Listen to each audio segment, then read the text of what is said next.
Comfrey is a very aggressive plant. It wants to take over the garden, it wants to take over the yard, it wants to take over the world. And what are we going to do to control this invasive, occupying force? We're going to call the Russians.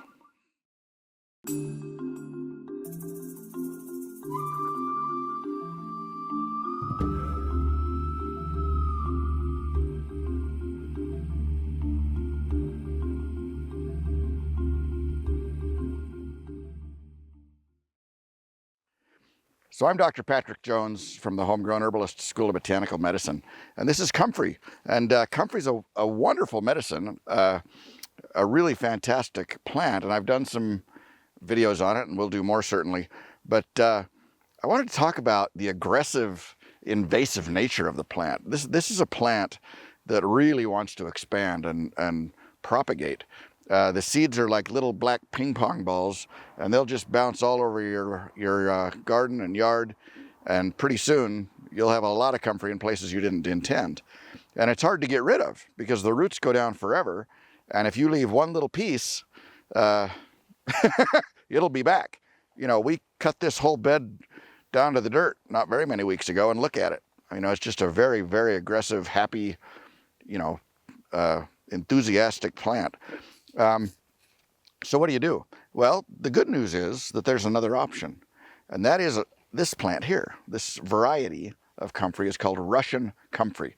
Sometimes they call it Bocking 14 comfrey.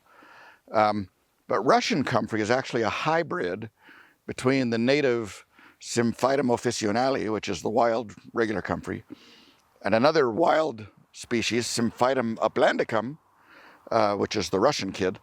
And when you cross those two species, you get a hybrid, and it's a sterile hybrid. So it's very much like when you cross a horse and a donkey, you get a mule. And the mule's great, and the mule can do everything the horse or the donkey can do, and some things better than either, but it can't make baby mules, right? Because it's sterile. And so the seeds from this plant, from this Russian comfrey, won't germinate. They're sterile seeds.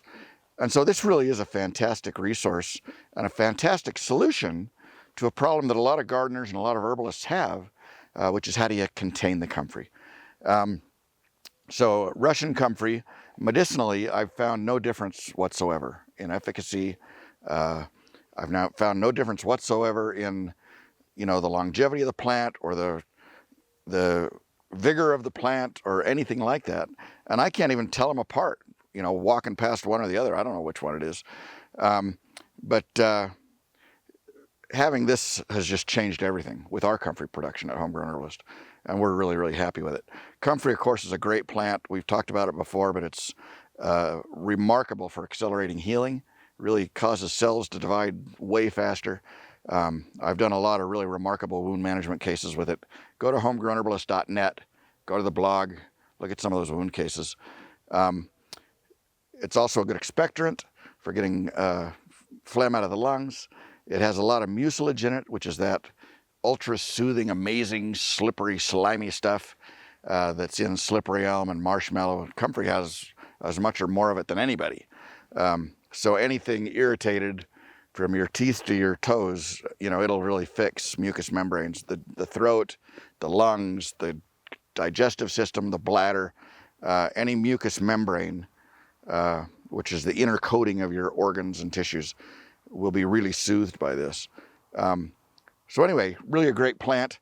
But yeah, if you're having a hard time controlling it, if you want to have comfrey, but you're scared to death to have comfrey because of what you've heard or what you've experienced, get some Russian comfrey.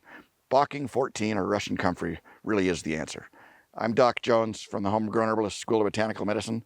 If you liked the video, click the little button. If you want to like another one, click the little subscribe button, and come see us at homegrownherbalist.net. You can learn about the school, you can learn about our products, about the herbs and tinctures and formulas, and we'd love to see you. Thanks for watching.